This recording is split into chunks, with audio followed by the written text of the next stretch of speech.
noches, buenos días. Continuación de Memorias para la Historia con la UAS, Esplendor y Decadencia. Tan popular se ha hecho esto que fíjate cómo está lleno esto de personajes que vienen a verlos a ustedes. Incluso Chichi Ceballos trajo desde Villamella un autobús para que aquí se discuta y ustedes se motiven. A mí me fascina tenerte aquí, Porfirio, de verdad, y se lo decía a Sagrada, que parece que te quiere más que yo, pero realmente no. Tú fuiste parte de Metrópoli y tu campaña para rector de la UAS se hizo en parte aquí, nos une un afecto grande, igual que con Faustino. Resumir todo lo que ha pasado con autoridades y personajes tan importantes como ustedes en la UAS no es pertinente, eso se irán saliendo los temas en la medida que ustedes discutan, pero tenemos de verdad un acopio de testimonios muy importantes, muy distintos, muy diversos, y sospecho, Sagrada, que hoy vamos a encontrar optimismo de nuevo en Faustino Collado, que está involucrado también en la descentralización de la educación superior en la UAS, y la experiencia de don Porfirio, que además de querer mucho la UAS, tuvo la experiencia de la rectoría. Entonces, yo creo que hoy vamos también por muy buen camino. Adelante, Sagrada. No hay mucho más que decir, Carmen. Yo le decía a ellos antes, a los invitados, antes de comenzar el programa, quiénes habían pasado por aquí y más o menos los temas que se habían tocado, que tienen que ver con el movimiento renovador y el proceso actual, por decir actual, porque tiene ya unos años, de descentralización de la Universidad Autónoma de Santo Domingo. Los invitados de hoy han trabajado no solamente el tema, sino que se han involucrado en ese proceso desde espacios diferentes dentro de la universidad. Entonces, yo creo que podríamos empezar con Porfirio para escuchar su opinión, su evaluación sobre el movimiento de reformas, lo que fue y lo que es la UAS en este momento, en qué momento se encuentra, los aportes, las luces y sombras de la Universidad Autónoma de Santo Domingo. Porque como bien dice Carmen, los diferentes actores que han pasado por aquí han estado, y yo creo que ya, Carmen, el peso de lo positivo ya es mucho mayor. En algún momento estuvo más o menos las opiniones equilibradas, pero yo pienso que ya, y quizás ustedes fortalezcan aún más este enfoque, yo creo que objetivo y crítico también de lo que fue la Universidad Autónoma de Santo Domingo, de su impacto en la sociedad dominicana dentro del proceso de democratización del país después de la caída de Trujillo, pero también sus grandes sombras, los problemas del clientelismo, problemas incluso de denuncias sobre manejos no pulcros de las finanzas públicas, etcétera. Bienvenidos. Bueno, gracias a ustedes que me invitaron, a Sagrada y a Carmen, y agradezco que me han dado la oportunidad de retornar a mi casa. A principios de esta década, la década del 2000, con Pedro Ramón compartí mucho, con Violeta y con Carmen, y hablamos de todo menos de la universidad, casi de economía. Pero también vino la campaña electoral y quizá eso nos aisló un poco después de asumir la rectoría, pero no como un olvido de que fue mi casa televisiva. Por eso te agradezco tus palabras y además que cuando ustedes quieran estaré por aquí para seguir hablando de universidad y de otras cosas. Pues bien, ¿qué se puede decir de la Universidad Autónoma de Santo Domingo? Bueno, está ahí. Está ahí en la lucha por los derechos humanos, por la democracia, la soberanía y la libertad, no del siglo XX ni del siglo XXI, sino desde la colonización, cuando fue fundada la universidad. La universidad luchó por esos derechos humanos que fueron violados por los colonizadores de aquel entonces, pero además la universidad estuvo siempre, sus hombres y mujeres, ligados a la lucha por la independencia. Hubo un rector, José Núñez de Cáceres, aquel hombre de la independencia efímera, que luchó por la soberanía y también luchó por el desarrollo de la universidad. La universidad siempre, cuando había estos problemas de ocupaciones, sobre todo la haitiana, fue cerrada. También posteriormente con la inestabilidad que hubo después de la independencia, ¿no? Y después de la década del 30 viene su estabilidad y se ha mantenido, pero también su lucha en la ocupación, en la primera ocupación norteamericana, sus profesores, sus autoridades lucharon por la libertad. ¿Qué decir de la década del 30 al 61? Bueno, que fue el germen precisamente de esta lucha por la libertad en contra de Trujillo, por la democracia de la universidad. Y realmente hoy en día olvidarnos de eso, de lo que fue la universidad, por la lucha de lo que somos hoy, es bien difícil para no concebirlo. Por ejemplo, ¿qué podemos decir de la universidad? La universidad fue la cantera precisamente de ese movimiento antitrujillista. Ahí estuvieron las hermanas Mirabal, ahí estuvo Manolo, ahí estuvieron todos esos jóvenes que lucharon por la libertad y que muchos murieron. Entonces, en esta isla, para no decir la media isla, hasta el año 62 era la única universidad que existía. Después del año 62 vinieron más universidades, la misma en Haití y demás, hasta que hoy tenemos ya 43 universidades e institutos superior de educación superior. La universidad ha tenido realmente muchas luces y muchas sombras, pero la universidad, quien habla de la universidad no la compara con América Latina. Es la tercera universidad más poblada. Solamente nos supera la Universidad UBA, la Universidad de Buenos Aires. La UNAM, que es una de las más importantes universidades de América Latina, tiene una población en educación superior menor que la nuestra, mucho menor. Y sin embargo, Puerto Rico, que apenas tiene unos, creo que llega a 60.000 estudiantes, toda la isla, tiene un presupuesto que es 20 veces mayor que de la universidad. Y la UNAM tiene todo. Y no la UNAM, las demás universidades públicas. Una de las limitaciones que tiene la universidad todavía es precisamente su presupuesto. Pero no un presupuesto como muchos piensan para destinarlo a aumento de salario, no. Un presupuesto para dirigirlo a la investigación, a la extensión universitaria. Para mí no hay universidad que no investigue. El que no investiga no tiene derecho a decir eso, por ejemplo, y también la misma extensión. Pero la universidad, ¿qué ha hecho realmente? Bueno, en el periodo de la muerte de Trujillo, hasta el 66, lo que estamos aquí conocemos cuál fue esa situación. Una situación donde la población no pasaba de 4.000 o 5.000 estudiantes en esa época. Había serias limitaciones.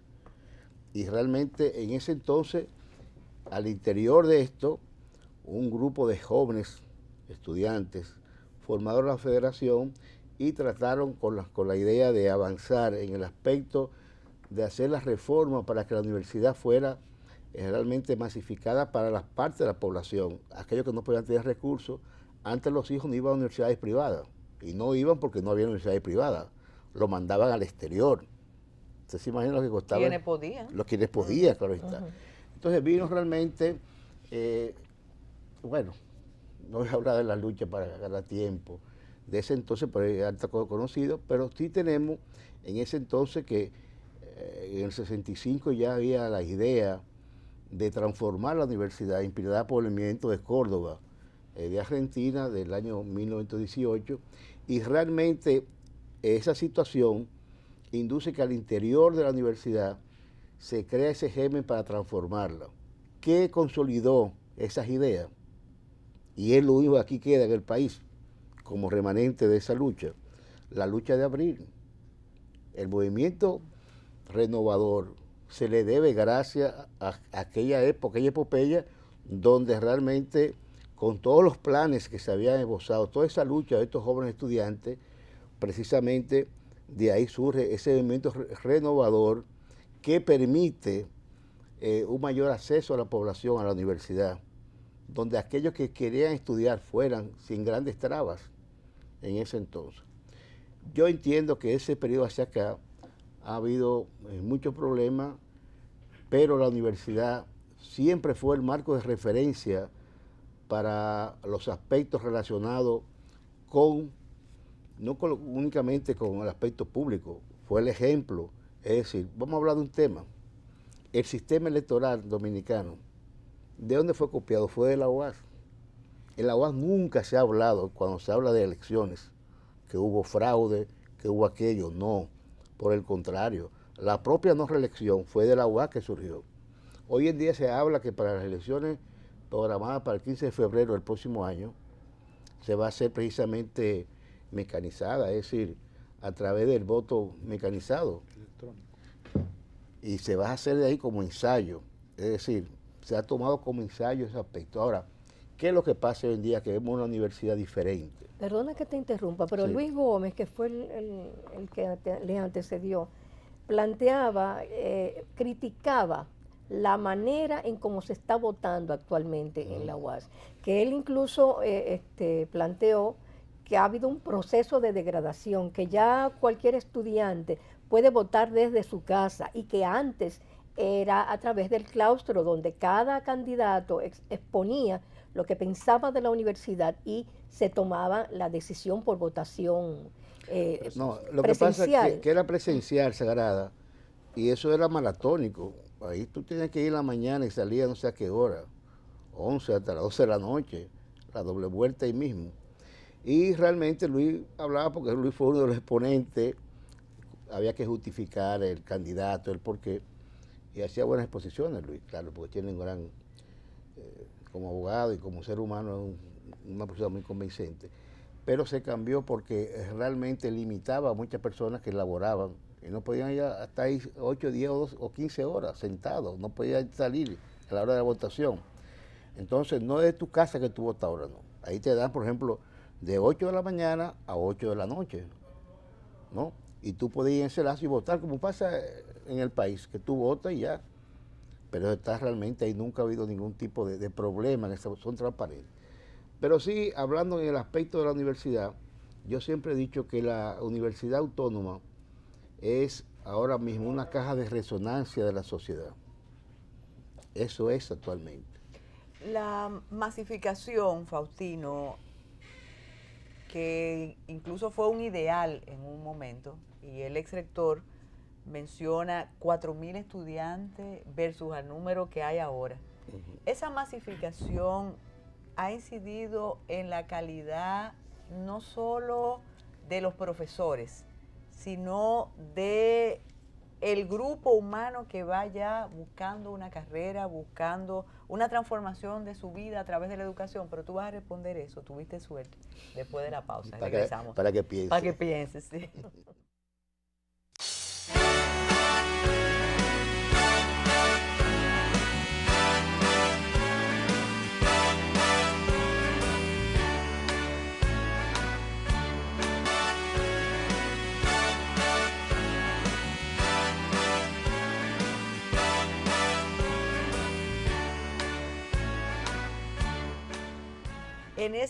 En esos 4.000 estudiantes y con un grupo de profesores limitado, había liderazgo, había calidad. Porfirio, con su experiencia como economista y como rector, habló de investigación. Una universidad que no investiga no es universidad. Una universidad que no incide política y socialmente tampoco está muy bien. Entonces, reitero, Faustino, la masificación no se ha manejado bien en la UAS.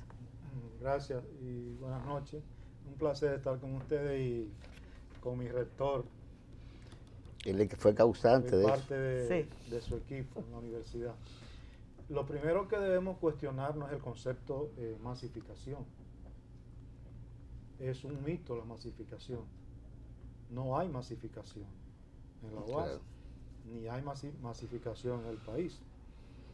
Puesto que nosotros tenemos una tasa de matriculación bruta por debajo del promedio de América Latina, por debajo de 33% de los jóvenes que deben estar en la universidad solamente tenemos el 33%.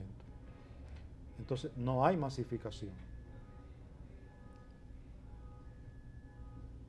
Es decir, nosotros necesitamos, y el plan decenal de educación superior del MESI se plantea para el 2018, que hayan 670,000 estudiantes en el sistema de educación superior dominicano. Si hoy hay 435,000, significa que el MESI se está planteando duplicar la población. Eso incluye las universidades privadas. Sí, el sistema, el sistema nacional de educación superior. Okay.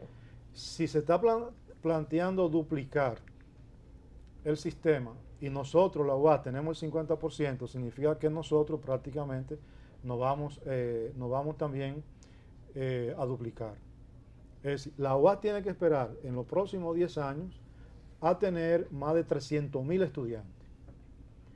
Pero el problema no es de mucho o de poco, es el problema de técnica de ingeniería organizacional. Porque como decía el doctor Porfirio García, la UBA tiene de Argentina más de 300,000 estudiantes y es una universidad que tiene cierto reconocimiento a nivel latinoamericano y a nivel mundial. Y lo mismo la UNAM. Entonces nosotros no tenemos masificación. Eso es un mito.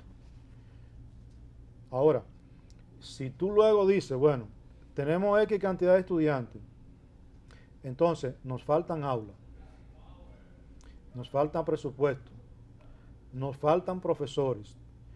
A nosotros nos falta una cantidad igual de profesores que nosotros tenemos, por este sencillo cálculo. En el país, los 435,000 estudiantes en los 43 instituciones de educación superior tienen un total de 8,000 y pico de profesores, ¿verdad? Todas las universidades. Si la UAS tiene el 50%, no son más de 8,000, son como 10,000, entre 10,000 y 11,000 profesores. Si la UAS tiene el 50% de la población estudiantil, debiéramos tener cerca de 6,000 profesores. Y nosotros no llegamos a 3,000 profesores activos. Un poquito más de 3,000 si agregamos los profesores ayudantes y algunos otros. Entonces, no tenemos la cantidad de profesores que hacen falta. De manera, porque de lo contrario, Carmen, sería plantear, sí estamos masificados. Entonces, ¿cuál es la solución de la masificación? Si aceptamos la masificación, bueno, restringir la entrada para tener menos y adaptarnos a los promedios de estudiantes por aula, de estudiantes por profesor, etc. Entonces, el problema no es la masificación. El problema es que el Estado dominicano, como igualmente no ha atendido la educación básica y media, tampoco ha atendido la educación superior. Y ya que empieza a atender la educación básica y media, debe también atender la educación superior, que por ley nosotros tenemos también la educación superior pública un 5%. Faustino, pero la UAS ha sido privilegiada por todos los gobiernos, incluso las instalaciones, la infraestructura de la UAS, y eso lo hemos discutido aquí en Memoria para la Historia. Ninguna universidad privada la tiene. Pero eso es ahora, eso es hace 2 años, eso es ahora. Eso es ahora, si las nuevas edificaciones, algunas que todavía no están funcionando, como el laboratorio de tecnología y el comedor universitario, los centros universitarios regionales, es apenas unos años.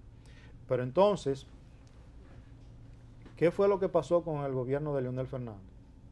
Que nosotros los guardianos le agradecemos esas instalaciones, pero cada vez que tú haces un edificio y unas instalaciones, laboratorio y demás, necesita empleados de seguridad, técnico de biblioteca, empleado en el comedor, en mayordomía, en jardinería. Y eso no fue producto de conversación con el rector y nos hicieron los edificios, las edificaciones, y nos dejaron el mismo presupuesto, prácticamente el mismo presupuesto. Entonces, esa es parte de la causa de las dificultades que tiene la universidad. Ahora, para finalizar mi parte, yo soy de lo que creo que siempre con menos se puede hacer más. Nosotros como economistas que somos, como profesor de economía que somos, tanto el doctor Porfirio García como yo, enseñamos todos los conceptos y todas las técnicas de productividad, de eficiencia, de eficacia. Yo creo que la UAS tiene que mejorar su eficiencia, mejorar su productividad. Eso es evidente. Los guasdianos son, como dicen, de un partido dominicano, que son guasdianos, aman su universidad y tú le puedes decir lo que sea, pero ustedes se definen como guasdianos. Sin embargo, hay un análisis o una prueba que yo no sé si porque ustedes son tan académicos y tan guasdianofílicos, e incluso ustedes con militancia política comprometida y de izquierda, no sé cómo no escuchan esto. Aquí parte del equipo de producción de Metrópolis forma parte del estudiantado de la UAS. Y las quejas de esos muchachos estremecen a cualquiera, pero no solo ellos, para no comprometerlo.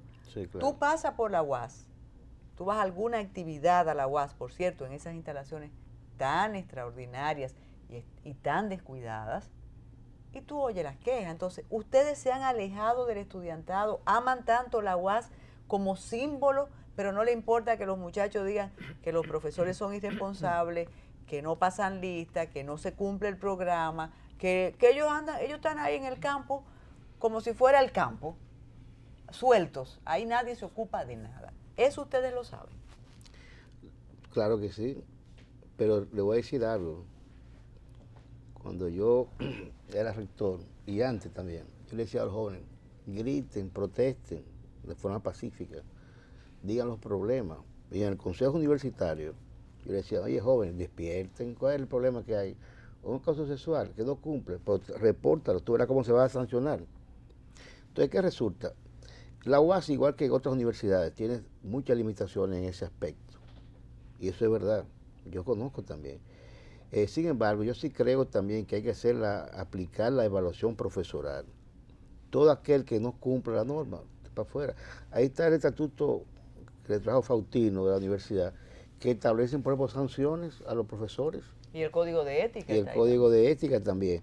Es decir, todo aquel que no cumple, tanto eso como los estudiantes, deben ser evaluados y darle de baja. Yo estoy plena, bueno, la facultad nuestra, la de Ciencia Económica y Social en la época anterior, siempre nos caracterizaban por aplicar medidas disciplinarias en ese aspecto. Pero yo también creo que los estudiantes, ya tenemos una federación de estudiantes que no existe para mí, que no opina, que no dice nada. Una vez cuando la ocupación en Irak, querían salir para la calle, dije, sí, vamos a hacer una manifestación, yo la voy a encabezar. Y vamos para la calle. Cuando Carmen y Sagrada, cuando le digo a un asistente, ¿cuánta gente hay? 44 estudiantes, yo está bien, dígale que tuve que ir al palacio buscar un dinero para pagar. Porque digo, esto da vergüenza. Entonces, no era la época de antes, es decir, se ha cambiado, es verdad. Se ha cambiado. Ahora, con relación a la universidad, lo que decía Faustino, es cierto. Leonel Fernández superó a Trujillo. Trujillo fue la persona que más contribuyó al desarrollo de la universidad. Y no estuvimos muy ligados ni de familia al trujillismo. Pero lo que quiero decir es que en América Latina era marco de referencia a la universidad. Leonel la superó, bueno, en una inauguración se lo dije, él se rió muchísimo, cuando hacíamos comparaciones. Está sembrado el país de UAS, pero porque nosotros queremos, ¿no? Cuando hay campaña electoral, lo que hacen la gente, por ejemplo, bueno, no voy a citar ninguna provincia, ¿no? Presidente, vamos a votar por usted, pero necesitamos aquí la UAS, necesitamos la UAS. Entonces, para exportar profesores a Neiva, que ahora abrieron uno, oye, hay que buscar magia para eso. Cuando estábamos ahí, siempre decíamos, vamos a buscar los profesores de la región, pero no hay. Entonces ahí viene el problema. Lo que decía Faustino, te dan, por ejemplo, una ciudad universitaria, pero el mantenimiento de eso, ¿qué implica? Mayores recursos, mayores gastos. La universidad tiene más empleados que profesores. Pero Y- eso y no, es- eso y no es tiene una que ver realidad. con la Y no hay descentralización. exacto, no hay una O sea, el planificación. hecho de las edificaciones que se han construido en el interior del país, que son bastantes, Sí. no contribuyen precisamente al proceso de descentralización de la UAS. Sí, hay un proceso, bueno, Faustino puede explicar mejor que yo, porque está trabajando ahora en esto y sobre todo con el proceso de reforma recién iniciado. Sí, hay un proceso de descentralización. Ya hoy no se llama centro, se llama recinto. Y yo lo digo aquí, públicamente, que en la UAS no se puede hablar mucho de eso. Mañana, San Francisco de Macorís va a ser Universidad Autónoma de San Francisco de Macorís, por el desarrollo que tiene. Tiene realmente casi la mitad de la universidad privada, unos 15 o 20 mil estudiantes. Santiago por igual. En Puerto Rico hay realmente recintos y hay una sola universidad, un presidente le llaman, pero hay rectores en las demás. Es decir, el desarrollo va a inducir a un proceso de descentralización. Antes yo decía, hay que fiscalizar todo, hasta la funda de hielo, lo decía de broma. Te tenía que venir en Santiago con la fundita de hielo, llevar la auditoría para que vean, pero cuando ya venían aquí no había hielo, pues se desgastaba, ¿no? Entonces, hago esa cuestión porque es una arte de pintura y ya se está realmente avanzando en ese proceso de descentralización. Yo sí entiendo que se dio un paso en este proceso de reforma, hay que hacer muchas reformas a la universidad, sobre todo hay que tratar de lo que tú le planteabas ahorita a Faustino, la calidad. Pero ¿cuál es el problema? Faustino aquí señaló algo. Tenemos menos de 3.000 profesores para esa cantidad de 180.000 estudiantes. ¿Quiénes subsidian la universidad en el momento actual? Los profesores. 40 horas de clase a la semana. Y de ahí se van a otra universidad. Y no sé si alargan el tiempo. Más de 24 horas le llevan a 48 al día. Dando clases como los médicos que trabajan en todos los lugares. ¿Qué resulta con esto? Que tú tienes que dedicar parte de esa población profesoral a investigación. Tú no puedes tener un profesor toda la vida dando 40 horas de clase. Se vuelve un buen cantante o un mal cantante. Tú tienes que actualizarlo. Entonces, la calidad de la enseñanza viene con todos esos correctivos que tú has señalado, estoy de acuerdo contigo. Y hay otros más, que es mejor no decirlo, porque no tiene sentido discutir esto ahora. Pero sí yo entiendo que hay que comenzar con eso. Es decir, darle la oportunidad al profesorado a que te dedique menos tiempo a la enseñanza. En México yo fui una vez y dije al decano de economía, cuando yo era decano, oye, Juan Pablo, ¿a qué edad se jubilan aquí? Me dice, ven acá, ¿a qué edad que se jubilan aquí? Yo no sé, decano. Aquí nadie se jubila porque lo ponen, en vez de ir a su casa, que es duro para una persona, después no sabe qué hacer, lo ponen a investigar, a dar conferencias, a extensión, bueno, y le pagan lo mismo. Y eso prefiere él que irse para su casa. Claro. Entonces aquí la gente se jubila, no en la UAS únicamente, ¿no? En todas las instituciones hay que contratarlo para que siga dando clases o porque esté trabajando en una oficina. Entonces eso está mal. Pero el proceso de reforma, que Faustino tiene mucho que ver, porque fue responsable, junto con las demás autoridades, fue exitosa y se va a ver los frutos. El 15 de febrero se va a ver elecciones en la universidad, pero todos vamos a votar por todas las autoridades el mismo día. Eso es un logro. Hacemos una pausa. No, y es bueno explicarte algo más sobre eso, pero más luego. Faustino lo hará. De acuerdo.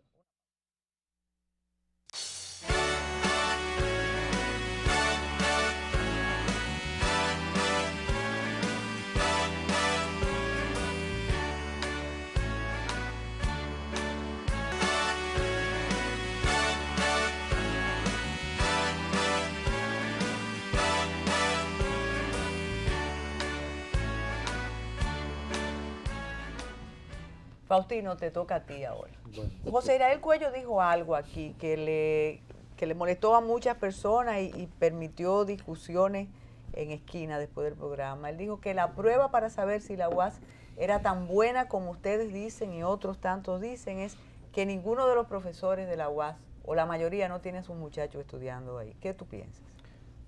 bueno, lo primero es que yo no quiero que me vean con el estigma de que yo apruebo todo. O sea, yo por formación en política y académica soy crítico y autocrítico. Entonces nosotros tenemos dificultades que podemos hablar de ellas si tenemos tiempo. Nuestro sistema electoral, por ejemplo, propicia el clientelismo y la falta de evaluación interna. La presencia de personas con aspiraciones de diferente naturaleza contribuye al clientelismo. Los concursos de la universidad, a pesar de que nosotros tenemos, como decía el doctor García, que fuimos ejemplo en la carrera administrativa. O sea, la carrera administrativa donde primero existió en el país fue en la UAS. Pero hoy no cumplimos la carrera administrativa. Pero existen en el estatuto orgánico, en nuestro reglamento existen. Pero los últimos rectores que hemos tenido, los últimos miembros del Consejo Universitario, no cumplen con los concursos. Entonces, a los puestos están yendo personas que no tienen la competencia. A muchos puestos, personas que no tienen la competencia, ¿verdad? Entonces, evidentemente que podríamos conversar sobre algunos indicadores como ese que se señala, pero es porque hubo un deterioro, hay que aceptarlo. La UAS tuvo un deterioro académico y entonces no solo diferentes personas empezaron a mandar sus estudiantes a la universidad privada con el mito de que son mejores que la UAS y no son mejores. No son mejores que la UAS.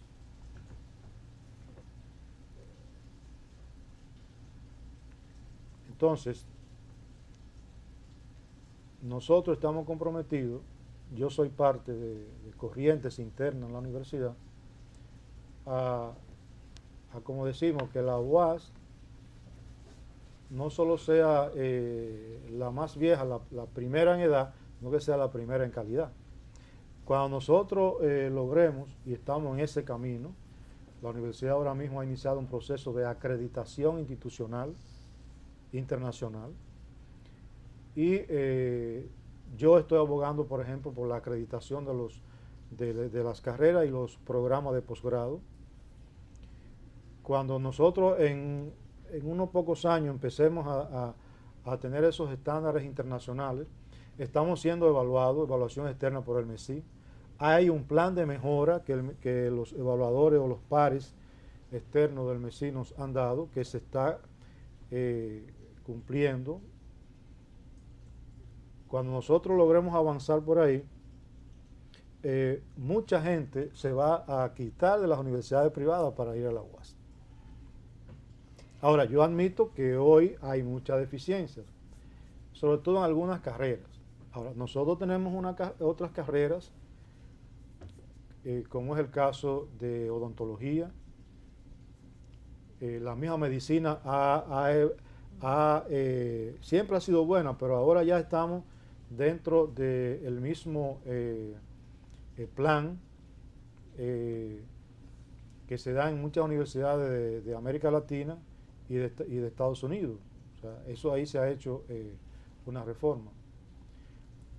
Yo le diría a José Israel, yo le pondría otro indicador para que veamos también fortaleza de la UAS, reconociendo debilidades. Y ese indicador es el siguiente. Vamos a buscar los jueces, y tú has sido juez, vamos a buscar los jueces del país. Jueces y juezas que entran por un proceso determinado de calificación, a ver de dónde son la mayoría de los jueces, de dónde son egresados la mayoría de los jueces de República Dominicana, que fueron evaluados. Vamos a buscar los rectores y funcionarios de las otras universidades y la mayoría de los profesores de las otras universidades, a ver si no son de la Pero hay UAS. un rango de edad, Faustino y Porfirio. No. Bueno, y precisamente se habla de cuando la UAS era excelente.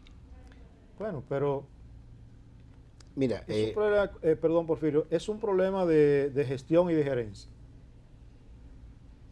Porque nosotros tenemos los programas, los mejores programas nosotros los tenemos. Los mejores pensos y los mejores programas los tiene la UAS. Y las otras universidades lo que han hecho es que han copiado lo de la UAS, fundamentalmente. Que hay algunas innovaciones. Con lo que INTES se han hecho algunas innovaciones, por ejemplo. Entonces, eso nos deja a nosotros dicho que la universidad lo que necesita es básicamente un equipo de dirigentes con una visión gerencial y académica más moderna, más actualizada, con un mayor compromiso. Pero nosotros tenemos los cimientos y las estructuras para superar las dificultades que tenemos en la actualidad.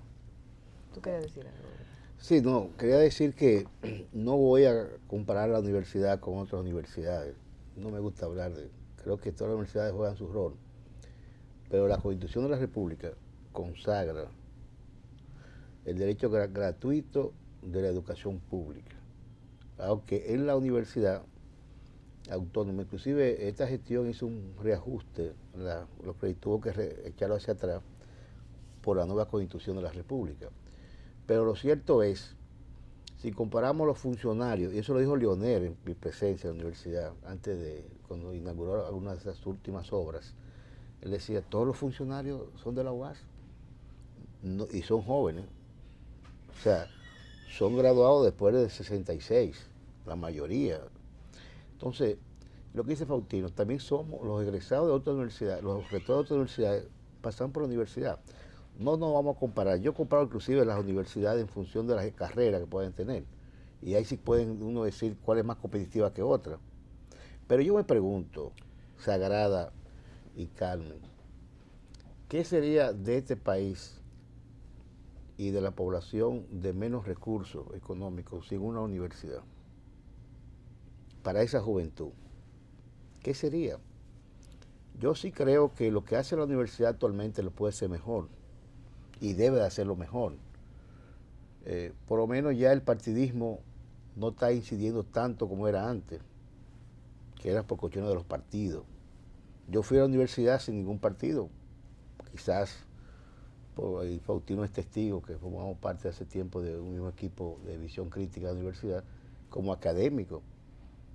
Y yo no fui a tocar la puerta de ningún partido para que me apoyaran, ni mucho menos. Ahora sí hubo una reforma donde se redujo la participación estudiantil de un 50% para votar, se redujo a un 5% y 1% a los empleados. Entonces son los profesores que eligen. Perdona, Porfirio, pero por ejemplo tu candidatura a la rectoría, no tengo la menor duda de tu afirmación, pero pienso que la incidencia de los partidos políticos en la Universidad Autónoma de Santo Domingo es una realidad. Sí, sí, una y realidad. La instrumentalización Sí. por parte de esos partidos con todo el proceso incluso de elección de los rectores y de otras autoridades. No, ha disminuido. Antes sí, yo lamento, pero ha disminuido. Actualmente no ocurre eso. No tiene esa gran incidencia. El porque peso ahora, que tienen los dos grandes no, partidos. porque antes los partidos tenían esa gran incidencia a través de los grupos estudiantiles que eran apéndices de los partidos. Y hoy en día tienen una participación muy minoritaria e inclusive con los requisitos que se le impone a los delegados estudiantiles, que es un promedio de 80 puntos, no todos lo tienen.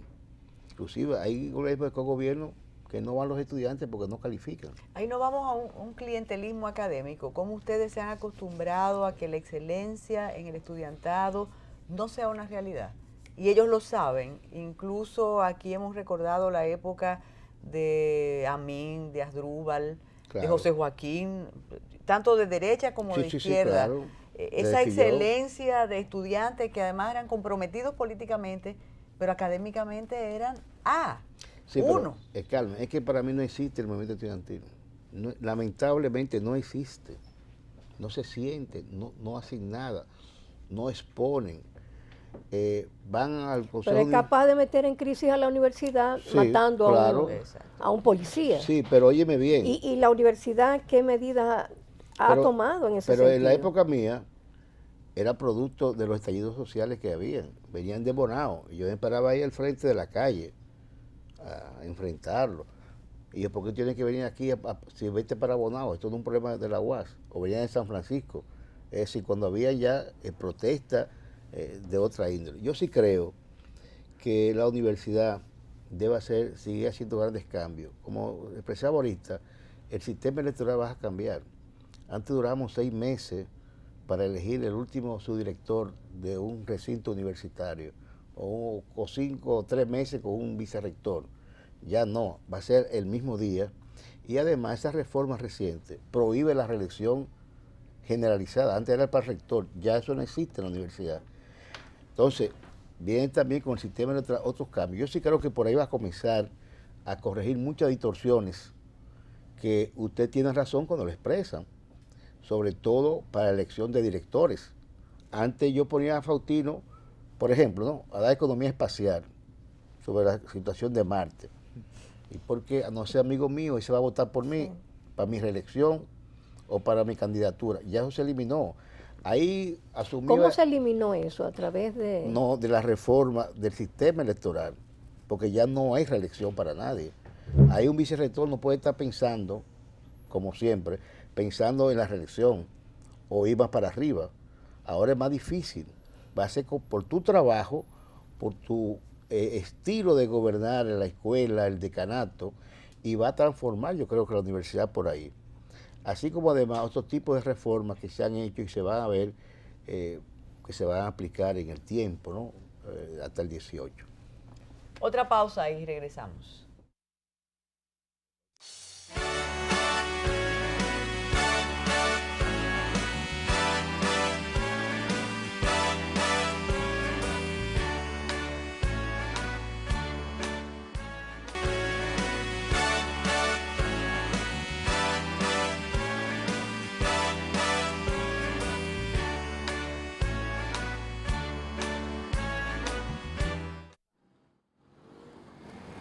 Bayona es uno de los sectores más populares de Santo Domingo Oeste, lugar donde reside la señora Santa Marta.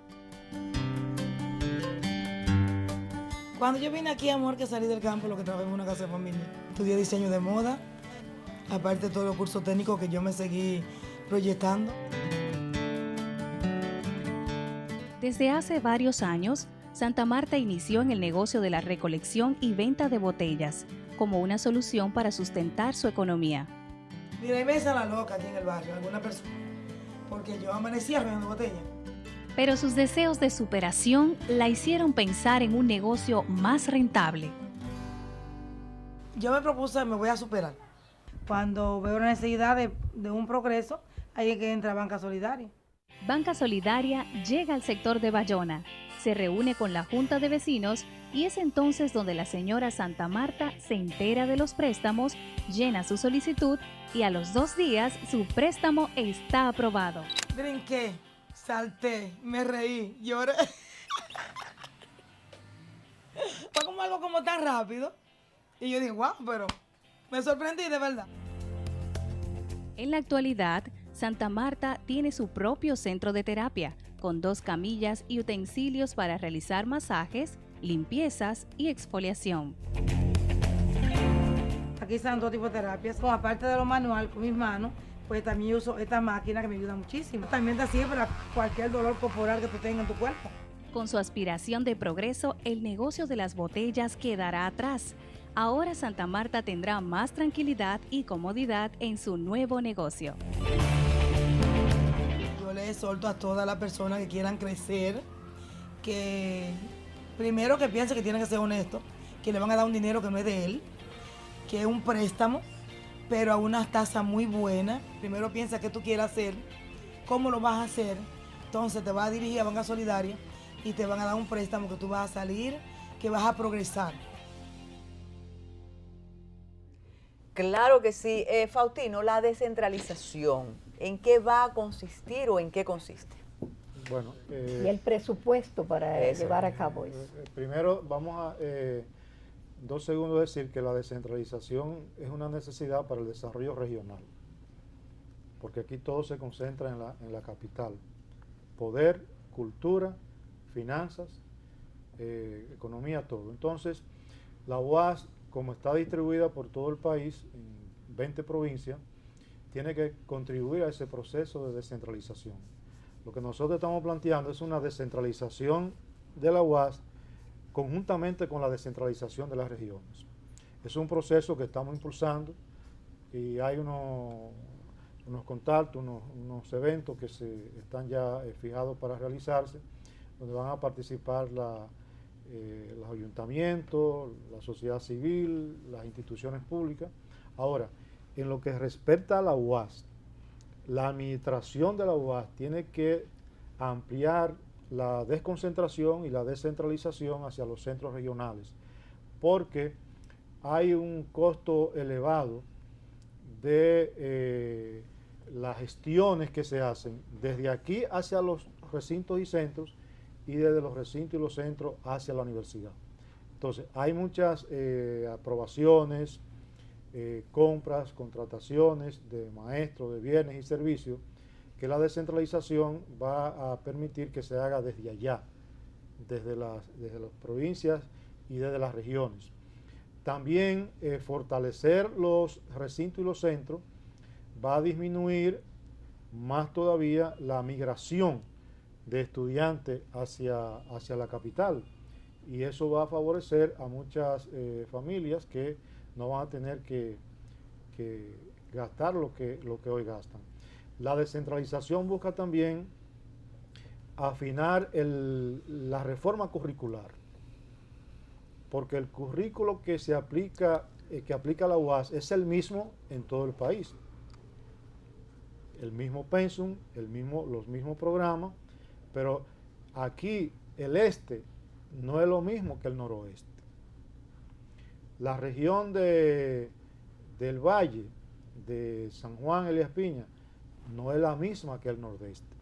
Entonces hay que hacer una reflexión de lo que llamamos el currículo flexible, en teoría del currículo, para adaptar la oferta académica a las regiones, a nuestras 10 regiones. Porfirio, en los segundos que nos quedan, ¿no existe la posibilidad de una especie de consejo de rectores, que en una ocasión, lo hemos mencionado, el rector Rosado tiene la idea de que ustedes, con el conocimiento que tienen de la UAS, se reúnan y aporten al desarrollo de la universidad? Sí, existe el consejo de ex rectores, que está conformado por todos aquellos rectores que aún vivimos, ¿no? Entonces se reúnen con el rector, discuten, o los mismos rectores los llaman cuando hay situaciones difíciles. Ah, pues funciona. Yo pensé Sí, que no funcionaba. pero debe ser más proactivo, ¿no?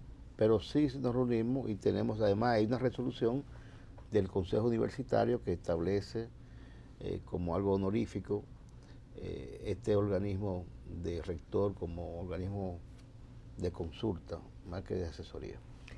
Bueno, muchísimas gracias. Yo pienso que esto va a seguir, va a continuar. Ustedes, buenas noches y buenos días.